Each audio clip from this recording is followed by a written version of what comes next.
Hi, this is Eric from Elite Auto Experts, and I'm going to show you how to change a wiper blade on your car. First, lift the blade all the way up. Have a rag ready, right where the wiper blade ended, so whenever you take it off.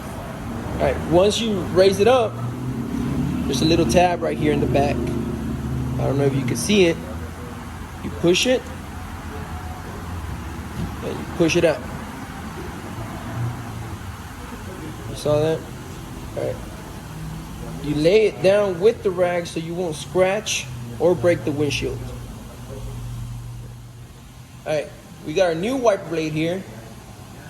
You can see the curve of the rod is going to go in here.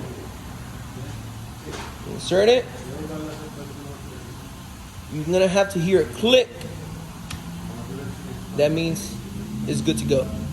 Take off the rag, lay it back down. And that's how you change your wiper blade at Elite Auto Experts.